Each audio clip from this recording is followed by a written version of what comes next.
Hello and welcome to hypothesis testing. Now this is our first video on hypothesis testing. So let us classify this hypothesis testing. Now hypothesis testing can be done on two types of data. Your data could be parametric in nature or it could be non-parametric. So first today we'll discuss parametric. In parametric tests, we generally make use of z-test, t-test,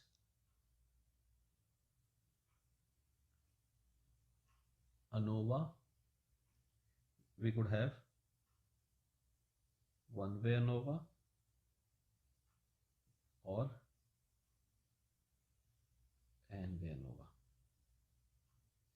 By and large, these are the tests that we perform on parametric data. Now, if your data is non-parametric data generally comes from nominal, when data is of type nominal and ordinal. Here, when I was talking of parametric data, I was more concerned with interval and ratio. So on these kind of data, we'll make use of these tests. While if you have nominal and ordinal data, we can apply different tests, like we'll have a chi-square. Okay, here we can also make use of chi-square test. Now chi-square test is a such test which is used in parametric tests also and non-parametric also. In a sense, it is the last test that we apply here and first test that we apply there. So it is kind of bridge. Then there are certain other tests, like we have run tests. Then we could have U-test. A lot of tests. In a sense, parametric are limited to this, and all other tests that we generally come across are for non-parametric. Then we have sign tests. Then we have Kolmogorov, Smirnov test,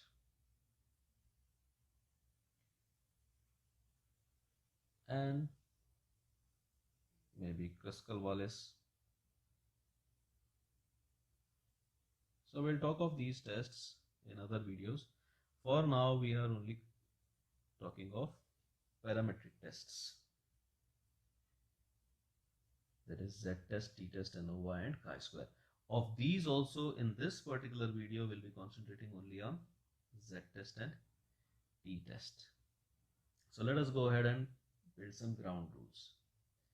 Now, when I say test, what do I mean by a test? Now, these tests are going to check whether the data is consistent. These tests are going to check whether the data or sample that you have brought is coming from this. Now I assume this is my population. This is your sample. I wish to check if this sample is coming from this population, or is it a case that my population is over here and your sample is over here. I just wish to check these kind of things. Okay, then other scenarios that we'll talk of in coming videos could be whether two samples S1 and S2 belong to similar population, or whether S1 and S2 belong to different populations P1 and P2. So these are all the things that we'll talk of in coming videos. For now, we'll talk of Z and T, and we'll talk of only this case. Whether a sample belongs to given population or not. For now, we are only talking of this scenario. So, how do we check? How do we know if it will be a Z test or a t-test. Have a good look at question. Have a look at sample size. Now, if that sample size is large, what do I mean by large? It is generally taken as n more than 30. Yes, at times you might find that this stretch n up to 120, but this is okay. You can take it as 30 also, because if you look at tables, there is not much substantial difference between 120 and 30 as far as the distributions or tables are concerned. So you can go either ways. For our sake, we'll always be taking it as n greater than 30. Sample size is large or sample size is small. What will be small? It will be n less than 30, right? So you could have a large sample size or a small sample size.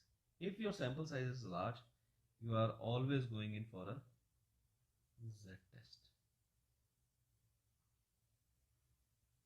There is no other way we are going. If your sample size happens to be large, you are always going with z-test.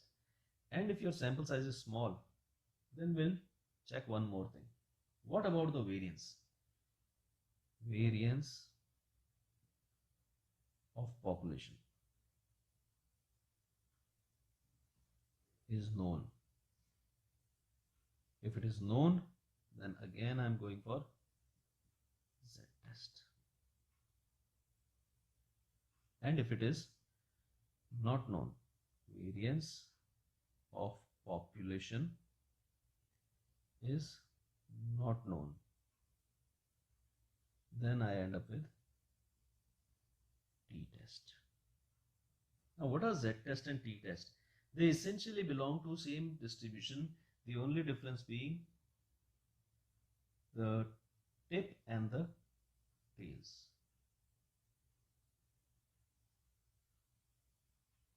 This is a z distribution.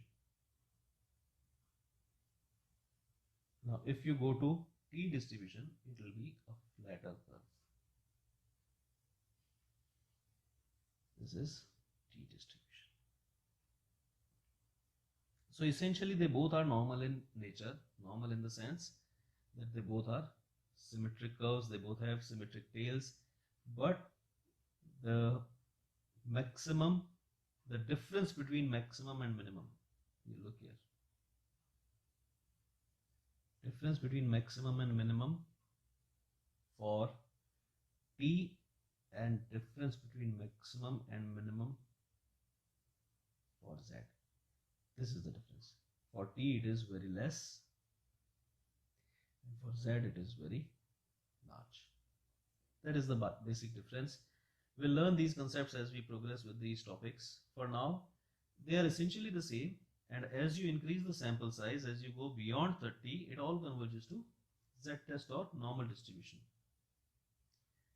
So this is how we'll proceed. Whenever you get a question, you essentially need to look at this information. What is this information? Sample size, large or small? Large, go to z. Small, check if variance of population is known or not. If known, go to z. If not known, go to t-test.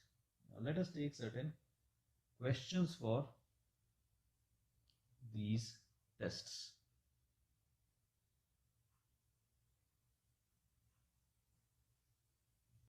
So here let us just take a scenario where the information given to us is, let's say, a packaging device is supposed to fill packets with a weight of 5 kg. Each packet that it fills will be of weight 5 kg with a standard deviation of 0.21 kg. So standard deviation will be 0.21 kgs. Now what is happening? We have a packaging device that fills packets with weight of 5 kg, while we have an expected standard deviation of 0.21. So what is my population parameter? It is 5 kg. My parameter, what is happening, what I am expecting is 5 kg. So I'll call it my population parameter or hypothesized mean. And what is my standard deviation in this case? It is 0.21 kg. Then the question says, in a random selection of a sample of 100 such packets, 100 packets, we have a selection of 100 packets, so n is 100, a sample size of 100 packets is picked and they are weighed and the mean is found to be 5.03. This is our first question. What is the scenario? We have a packaging machine that can pack packets of 5 kg. It has a standard deviation of 0.21 kg. We expect a deviation of 2.21 kgs. Then we go ahead and pick 100 packets as a sample and we see that the mean that we get out of those 100 packets is 5.03. Now we'll take two perspectives in this question. First, when the question suggests, see, in previous video we learned that a test could be two-tailed or one-tailed. It could be non-directional or unidirectional. How do I decide upon directionality? Is it non-directional or unidirectional? Is it one-tailed or two-tailed? See, we have two questions to answer over here. First question is, can it be assumed that the mean packaging capacity has changed? And in second case, I'm asking, can it be assumed that mean packaging capacity has increased? Now look at these two scenarios. First time I'm asking, can it be assumed that it has changed? When I'm asking that it has changed, I'm just saying, has it changed from 5 kgs? It could be more than 5 kgs. It could be less than 5 kgs. In second case, I'm saying, can it be assumed that the mean packaging capacity has increased? So I am particularly interested in increase. So let us see what is the difference in these two questions. The data remains same, but the question that we are addressing, the query of the research is different in both cases. So let us see how this affects our calculations. Let us also take alpha as 5% level of significance.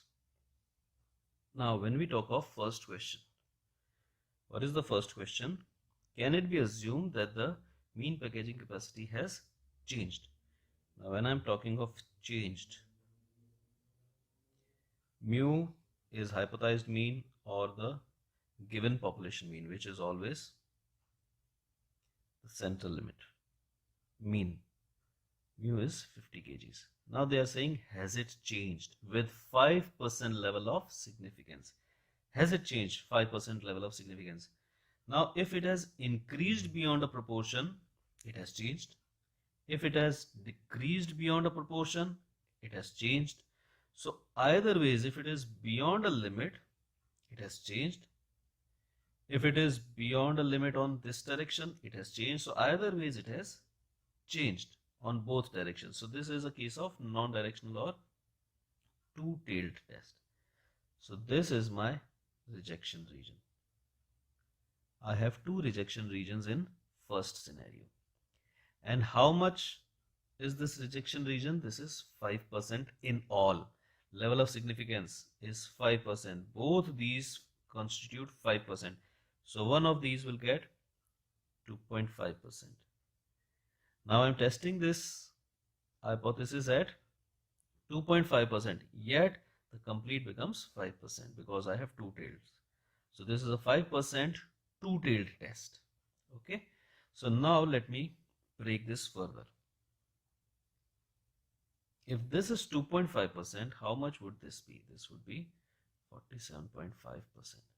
And now if this area is 47.5%, so when I go to Z table, I know that the area under curve would be 0.475 and I need to find out Z value for this. Now as far as Z value is concerned, we'll find out two Z values. One would be Z practical, or you can also call it Z observed. Observed, which comes from formula x bar minus mu upon standard deviation upon root n. Mu is hypothesized mean, which is 5k, x bar is given 5.03, standard deviation is given as 0.21, n is given as 100. So we have all these values, we can find out Z. What will be the value? It will be 5.03 minus 5 upon standard deviation was 0.21 upon root of 100. This becomes 0.03 divided by 0.21 upon 10, which further becomes 0.03 multiplied by 10. This 10 can go up, divided by 0.21. If you try to solve it further, you can get 3 multiplied by 10 upon 21.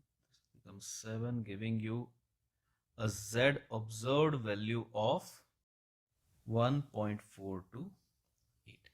So this is my Z observed value. What about Z practical value? We will be needing the table of normal distribution. So let us import that table. We have the table.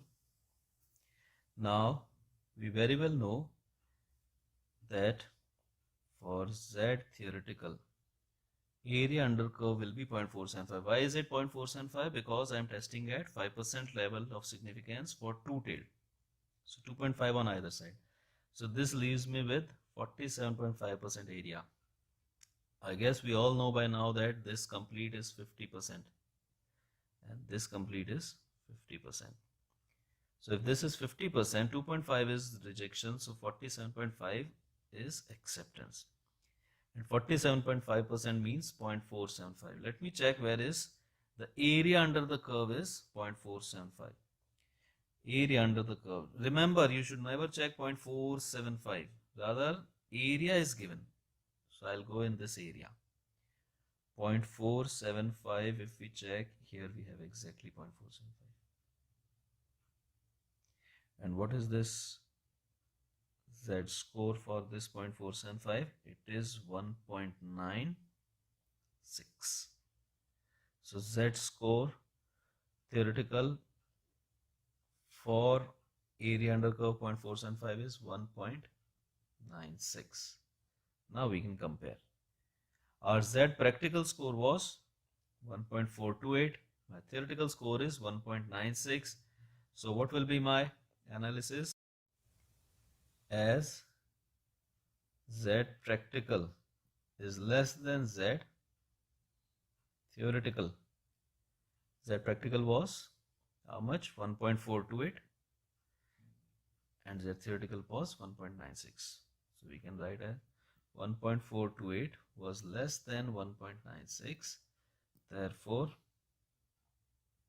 null hypothesis is accepted. And in all cases, what is the null hypothesis? Null hypothesis is always x bar is equal to mu. That mean before is equal to mean after. So I accept this premise. We need not write this in this fashion, mean before is equal to mean after. This should suffice for our null hypothesis. This is good for our null hypothesis. This is you need not make use of. But in order to understand what is the null hypothesis, it is mean before is equal to mean after, and we are accepting this null hypothesis. So we are accepting that mean before is equal to mean after. So I can say as a conclusion that the mean has not changed. The mean packaging capacity has not changed. Okay. So this was for our first case. What was the first case? Can it be assumed that mean packaging capacity has changed? I am saying no, it has not changed.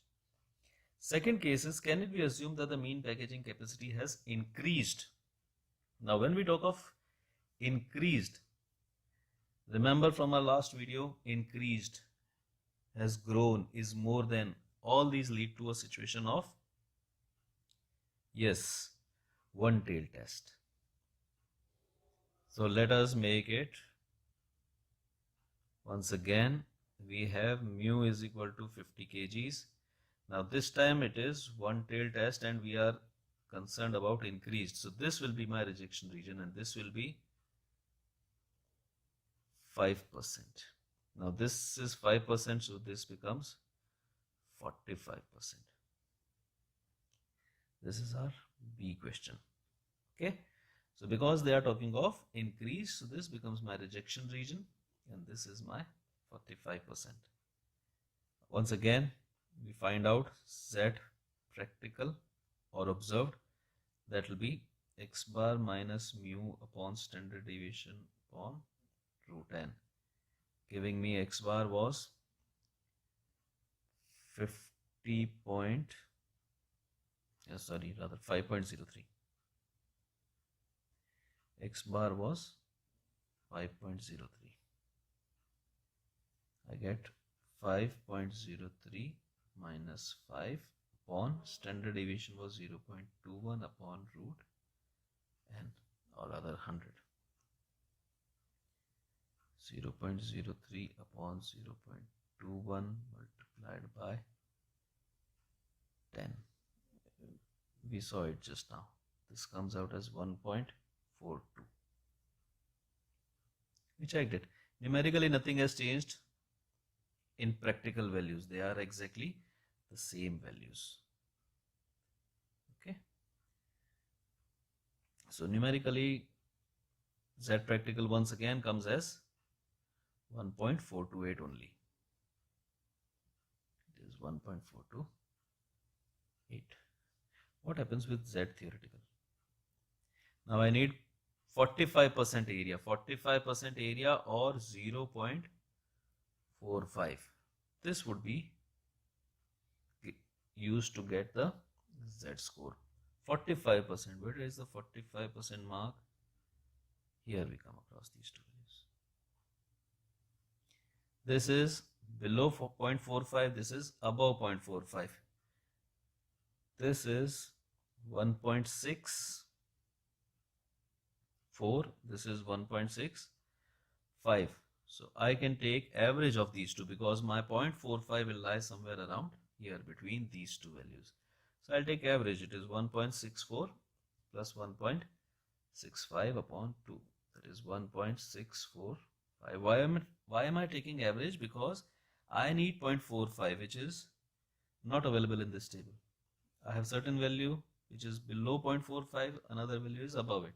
So I'll take average of these two to get my values. It will be 1.64, 1.65 and average of this is 1.645. So what is the value of Z theoretical? It comes out as 1.645. Once again, what can we say about the acceptance or rejection of hypothesis? We see that Z practical is less than Z theoretical. Therefore, null hypothesis is accepted. And what was our null hypothesis? That there is no change. Therefore, there is no considerable change in mean. We are accepting our premise that null mean is same as before. You can see that it is 5.03, but it is just by chance. Acceptance of null hypothesis indicates that this difference in these two means is just by chance. If we had rejected null hypothesis, we would have said that this has increased. But for now, this is happening just by chance. Next time when we meet, we'll attempt a few more questions on Z-test and t-test. We'll try to identify which test is applicable and then we'll solve them. Thanks for watching. Bye-bye.